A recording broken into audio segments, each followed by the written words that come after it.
धर्म प्रेमी सज्जनों तथा विश्ववासियों, या यूँ कहिए कि मानव कहलाने वालों, अभी एक लेख मैं पोस्ट किया हूँ अपने फेसबुक पेज में, जिसमें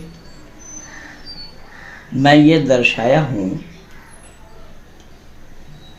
कि आज धरती पर मानव समाज में जो मतांतर और आपसी मतभेद, झगड़ा, मारकाट, खूंरेज़ी, एक दूसरे के खून के प्यासे जो बने हुए हैं, इसका मूल कारण मज़हब ही है।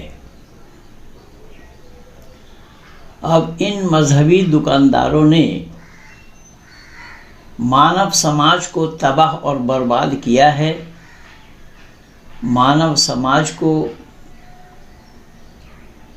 अंधकार आच्छादित किया है, मानव समाज को सच बताने के बजाय अपनी दुकानदारी चलाने के लिए महज झूठ का सहारा लिया है। और ये मानव कहलाने वाले होकर भी इन्होंने अपने दिमागी विकास तो किया ही नहीं। और अगर दिमागी विकास किया है जो चंद्रयान बनाने का प्रयास किया, चंद्रयान के माध्यम से चंद्रमा का सैर करने का किया, लेकिन जो दिमागी विकास होना चाहिए था, जिसे लेकर होना चाहिए था, उस पर नहीं किया। और अगर चंद्रयान के माध्यम से चंद्र देश का दौरा किया है, सैर किया है, कर रहे हैं, वो भी किसी मजहबी खूंटे में बंधे हुए हैं। और मजहबी खूंटा एक ऐसा खूंटा है कि मानव समाज को वह अंधकार में धकेला है, कुसंस्कारों में धकेला है। और सबकी दुकानदारी है कि हमारे पास आ जाओ, हम पाप से मुक्ति दिला देंगे। महज इन दुकानदारों की दुकानदारी चलाने का जो मूल आश्वासन है, वो है पाप से मुक्ति दिलाने का, स्वर्ग प्राप्त कराने का। अब स्वर्ग क्या है, इसको जानने का प्रयास नहीं किया। स्वर्ग में जाना चाहते हैं। भाई स्वर्ग है ही क्या जहां जाना है आपको? स्वर्ग का अर्थ होता है सुख विशेष। जहां पर सुख है उसका नाम स्वर्ग है। और इसका विपरीत जहां दुख है उसका नाम नरक है। और सुख और दुख को जाना है नहीं, और मानव जीवन में सुख दुख को लेकर के ही है। इसीलिए हमारे शास्त्रकारों ने भी दर्शाया है कि त्रिविध दुखम अत्यंत्यः निवृत्तिः अत्यंत्यः पुरुषार्थः। सांख्य दर्शन के रचयिता ऋषि कपिल ने अपनी पहले सूत्र में ये दर्शा दिया है कि मानव मात्र के लिए 3 दुख है। त्रिविध दुखम अत्यंत्यः शब्द है, अत्यंत दुख है, महान दुख है। निवृत्तिः अत्यंत्यः पुरुषार्थः, कि जो मानव उन 3 दुखों से छुटकारा पाने का प्रयास करता है, उनका नाम पुरुषार्थी होता है। अब यहाँ मानव कहलाकर पुरुषार्थी बनने के बजाय आलस और प्रमाद से ही बाहर निकल नहीं पाए। और इन धार्मिक दुकानदारों ने अपने चंगुल में फंसाकर मानव समाज को आलसी और प्रमादी बना दिया है कि तुम्हें मेहनत की आवश्यकता नहीं है, हमारे पास आ जाओ, हम पाप से मुक्ति दिला देंगे। और आज धरती पर जितने भी मज़हब हैं, सभी मजहबी दुकानदारों ने अपनी दुकान इसी बात से चलाई है। या यूँ कहिए कि ये मजहबी ठेकेदार जो है ये पाप से मुक्ति दिलाने का ठेका लिया हुआ।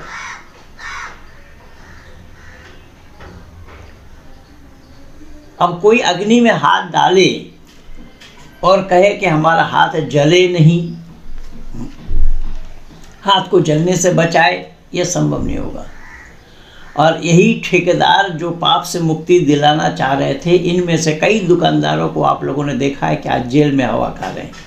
चाहे वो साईं बाबा हो, चाहे वो आशाराम बापू हो, चाहे वो गुरमीत राम रहीम सिंह हो, चाहे वो रामपाल हो, ये सब धार्मिक दुकानदारों ने मानव समाज को अपने चंगुल में फंसाकर खाई में गिराने का प्रयास किया है कि हमारे पास आ जाओ, हम पाप से मुक्ति दिलाएंगे। और ये मानव कहलाने वाले ये पाप करेंगे खुद और उन गुरुओं के चंगुल में फंस करके पाप से मुक्ति पाना चाहेंगे। ये कितना बड़ा दुर्भाग्य दिखेगा। खाएंगे हम तो पेट हमारा भरेगा, खाएंगे हम तो हजम का जो रास्ता है उसको भी हमें ही करना पड़ेगा, रफ़ा हाजत हमें ही करना पड़ेगा। खाएं हम और रफ़ा हाजत कोई करे, मल मूत्र कोई करे, ये क्यों संभव होगा? कैसा संभव होगा? लेकिन मजहबी दुकानदारों ने सब ने यही काम किया है। ईसाई लोगों ने विशेष करके दुनिया वालों के सामने में ये प्रस्ताव रखा कि एक बार बपतिस्मा ले लो, एक बार ईसाई बन जाओ, तो हज़रत ईसा मसीह तुम्हें पाप से मुक्ति दिला देंगे। क्योंकि उन्होंने अपने ऊपर सारा पाप को ले लिया। अब देखिए, किसी का किया हुआ पाप कोई अपने ऊपर ले ले, इस काल में ईसा नहीं है और हमारे किए हुए पापों को ईसा उस काल में कैसा ले लिया? ये ईसाई बनने वाले इसको समझने के लिए तैयार नहीं है।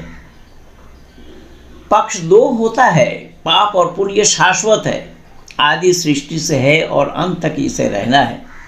जैसा धर्म है, अधर्म है, मानव है, दानव है, कृष्ण पक्ष है, शुक्ल पक्ष है, प्रकाश है, अंधकार है, रात है, दिन है, जन्म है और मृत्यु है, और गलत है, सही है।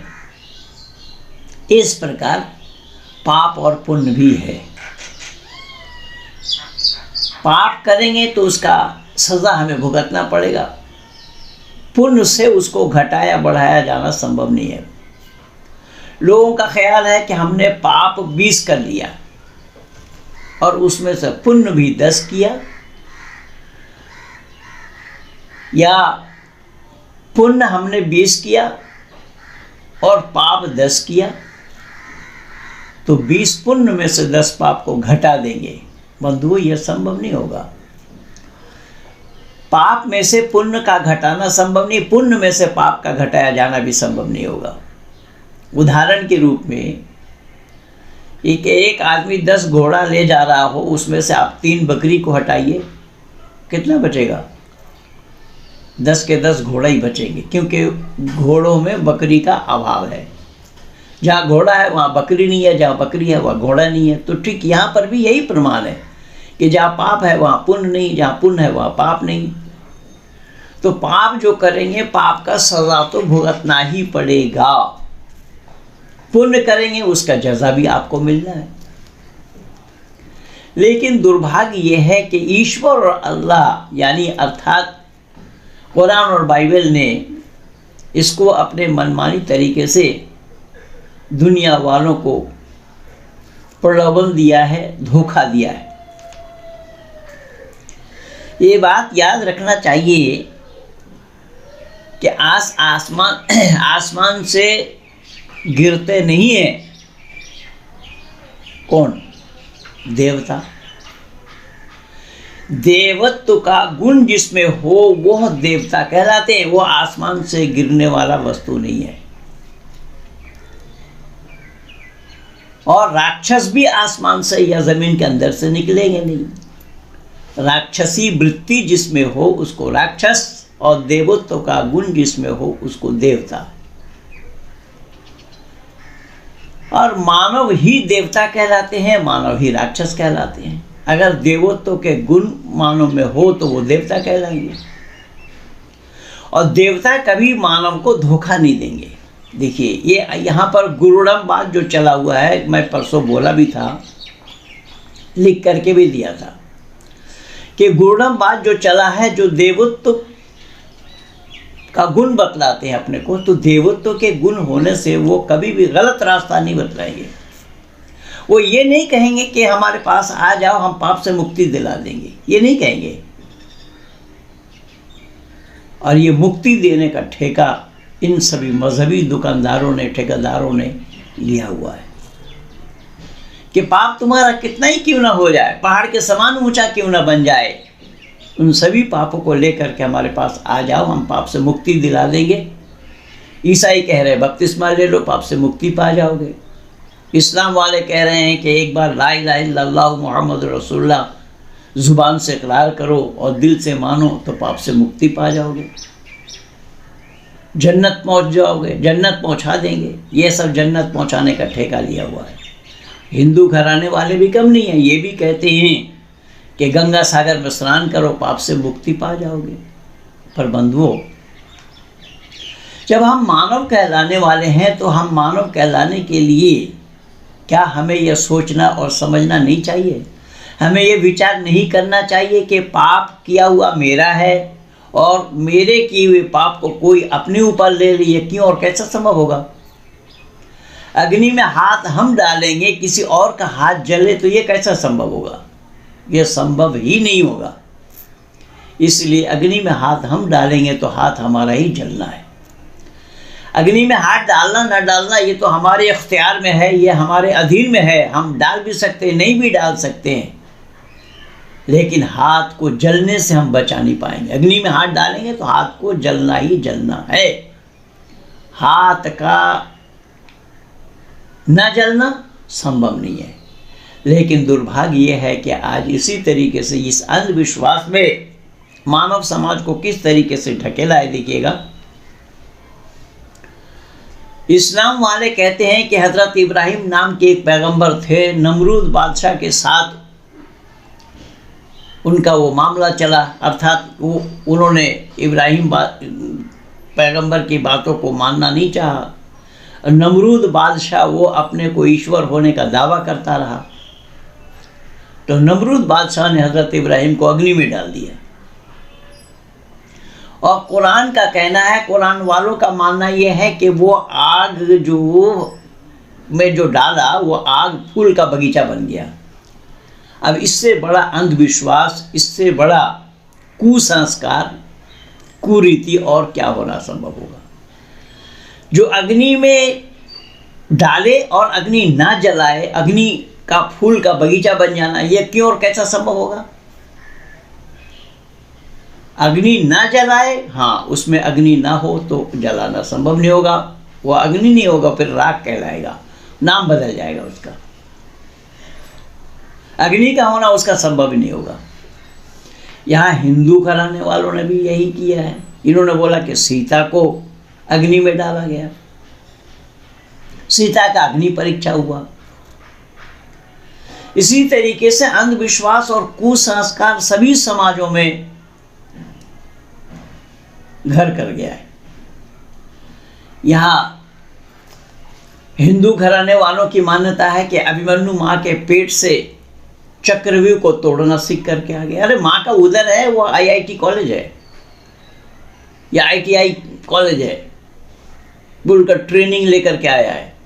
माता पिता केवल उतना ही बात किए थे, उन्होंने और कोई बात नहीं की थी, और कोई बात की थी तो वो बात याद नहीं है। और माँ के पेट में वो चक्रव्यूह तोड़ना क्यों और कैसा सीख करके आया?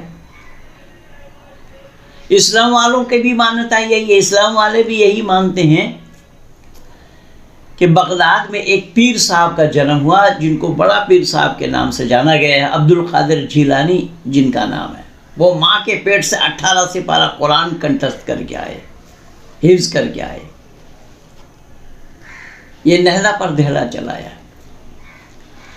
तो यहाँ खूबी की बात यह है कि हम हिंदू घराने के लोग, हम आर्य कहलाने वाले लोग, जो अपने कमी है, अपने कमी को दर्शाते हैं, अपने कमी को छोड़ने की बात करते हैं, लेकिन दुर्भाग्य ये है इस्लाम वालों के पास कि वो अपना कमी को न दर्शाएंगे या ना उसको छोड़ेंगे, ना छोड़ने की बात करेंगे।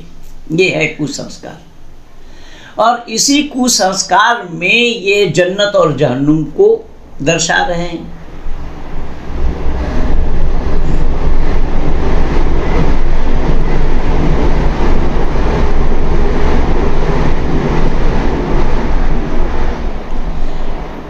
जन्नत का लोभ और लालच दिखा रहे हैं, जहन्नुम का डर दिखा रहे हैं। और जहन्नुम का डर दिखाकर दुनिया वालों को मुसलमान बना रहे हैं। ये दुर्भाग्य है। आप लोगों ने ज़रूर देखा होगा, जाकिर नाइक भी जब भारत में काम कर रहा था तो तुमने पाप किया है, तुमने पाप किया है। हाँ, अगर पाप किया है तो अशहदु अल्ला इलाहा इल्लल्लाह वहदहु ला शरीका लह व अशहदु अन्ना मुहम्मदन अब्दुहु व रसूलुहु, बस मुसलमान बन गए, पाप से मुक्ति पा जाओगे। ये तमाशा नहीं तो और क्या है। और यही तमाशबीन बन करके आज मानव कहला कर भी पाप खुद कर रहा है और औरों पर थोपने का प्रयास कर रहा है। तो जो पाप से मुक्ति पाना चाहेंगे वो कौन लोग होंगे भाई? वो वही लोग होंगे जो पापी होंगे।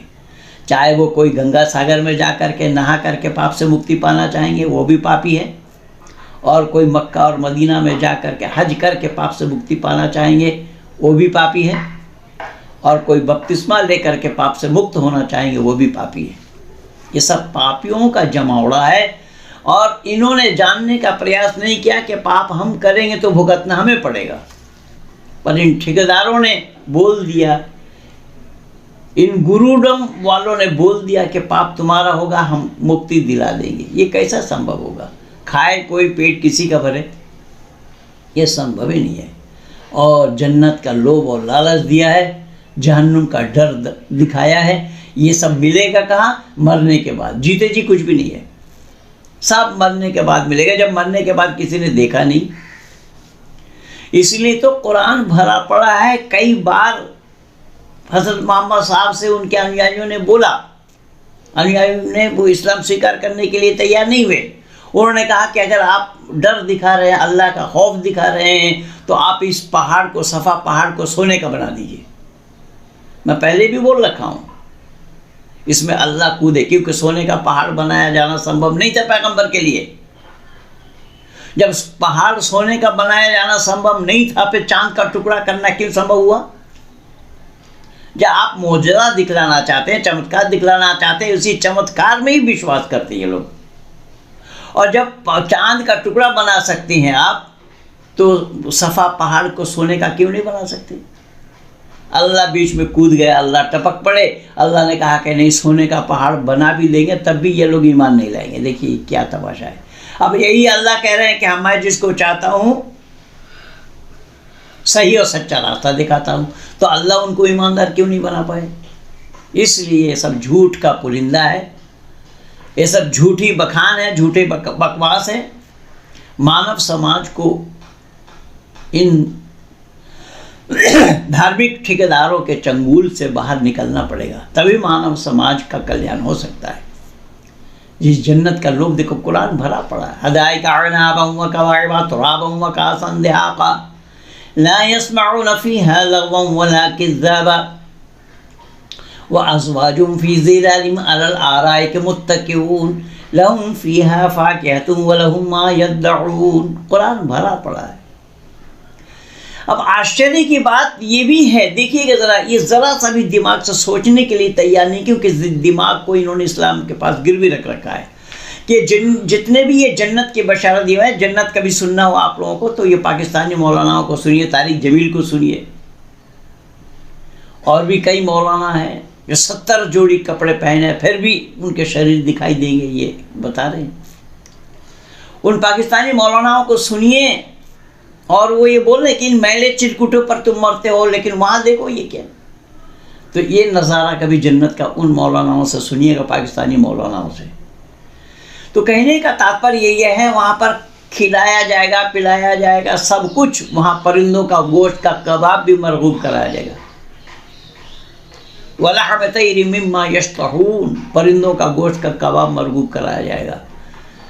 वहाँ शराबन तहूरा, और वो तो तारिक जमील बता रहा है कि अल्लाह खुद डाल डाल करके पिलाएंगे। वहाँ 3 तबका होगा, 3 क्लास होंगे, फर्स्ट सेकंड थर्ड, और वो खाएंगे पिएंगे सब कुछ, उनको रफा हाजत करने की ज़रूरत नहीं है। बोला उनको मल मूत्र की ज़रूरत नहीं है। और कितना कोरा झूठ है देखिएगा कि मल मूत्र की आवश्यकता अगर नहीं है, उस जन्नत से जो निकल करके दुनिया में आया, तो दुनिया में आ करके वो रफा हाजत क्यों किया, कैसे किया, संतान उत्पत्ति क्यों और कैसे की। अगर शरीर में छिद्र नहीं है तो ये सब होना क्यों संभव हुआ। जन्नत में नहीं होगा, दुनिया में होगा। और जन्नत से जो निकल करके, जन्नत से कोई और निकले ना निकले, क्या आदम को तो निकाला गया, आदम पति पत्नी दोनों को निकाला गया, ये तो मानता है कुरान भी। तो इन इस्लाम वालों को नहीं सोचना चाहिए कि जन्नत में रहते हुए उनको हगना मुतना नहीं पड़ा, तो दुनिया में आए वो हगे मुते, अर्थात रफाजत करना पड़ा, संतान उत्पत्ति की। ये क्यों और कैसा हुआ। ये झूठ नहीं तो और क्या है, ये कोरा झूठ है। इसलिए मैं निवेदन कर रहा हूं कि इन मजहबी ठेकेदारों के चंगुल से बाहर निकलना पड़ेगा। मजहबी ठेकेदारों से जब तक हम बाहर नहीं निकलेंगे तो हम मानव कहलाने के हकदार भी नहीं बनेंगे, मानव कहलाने के अधिकारी भी नहीं बनेंगे। इसीलिए मैं ज़्यादा लंबा न करता हुआ, मैं सुबह आज लिख करके भी दिया यही कि पाप से मुक्ति दिलाने का ठेकेदार यही मजहबी दुकानदार लोग हैं। इन मजहबी दुकानदारों के चंगुल से हमें बाहर निकलना पड़ेगा, तभी हम मानव कहलाने के हकदार बनेंगे, अधिकारी बनेंगे। चाहे वो ईसाई हो, चाहे वो मुसलमान हो, कुरान हो, बाइबल हो और पुराण हो, इन सब ठेकेदारों के ये जो ठेका लिया हुआ है और इनके चंगुल में फंस करके मानव अपने को, मानवता को ताक पर उठाकर रखा, और उसी मौत के बाद वाली ज़िंदगी में ख्वाब देखते हुए ये इन सब के चंगुल में फंस रहे हैं। और आज हिंदू घराने में भी गुरुओं की भरमार है, न मालूम साईं बाबा देवराहा, बाबा बाल योगेश्वर, आचार्य रजनीश, जय गुरुदेव, सीताराम ओंकारनाथ, राम ठाकुर, बालक ब्रह्मचारी, प्रभात रंजन सरकार, दंदन सदगुरु, सतपाल महाराज, आचार्य श्री राम, आचार्य यशपाल, सुधांशु ही क्यों ना हो, ये सारे लोगों ने मानव समाज को दूषित किया हुआ है। मानव समाज को पाप से मुक्ति दिलाने का ठेका लिया हुआ है इन सारे लोगों ने, इन सभी लोगों ने। इसलिए बंधुओं, हम मानव कहलाने का हकदार तभी बनेंगे जब हम विचारवान बनेंगे, विचारशील बनेंगे, विचारपूर्वक काम करेंगे, परमात्मा का आदेश का पालन करेंगे। परमात्मा का आदेश किसी वर्ग विशेष के लिए नहीं, संप्रदाय विशेष के लिए नहीं, मानव मात्र के लिए। यथे मम वाचम कल्याणी मा बदानी जनभ्या, ये कल्याणी वाणी मानव मात्र के लिए है। तो आइए, हम अगर मानव कहलाना चाहते हैं तो हमें परमात्मा का उपदेश को आत्मसात करना पड़ेगा, परमात्मा के गुणों को धारण करना पड़ेगा, तभी हम परमात्मा के संतान कहला सकते हैं। इन्हीं शब्दों के साथ मैं चाहूँगा कि वाणी को यहीं पर विराम दूँ। आप लोगों को अगर अच्छी लगे ये वीडियो तो ज़्यादा से ज़्यादा शेयर कीजिए, लाइक कीजिए, सब्सक्राइब कीजिए, और जन जन तक पहुंचाने के लिए आइकन बेल दबाना न भूलना। इन मानव समाज को चाहिए कि इन ठेकेदारों से अपना पिंड छुड़ाए, मानव कहलाने के हकदार बने। ये सब मजहबी दुकानदार हैं, चाहे वो ईसाइयत हो, चाहे वो इस्लाम हो, चाहे वो हिंदूवाद हो, ये सब मजहबी दुकानदार है। इनकी दुकानों से हमें बाहर निकलना पड़ेगा। इन्हीं शब्दों के साथ कहिए भारत माता की जय।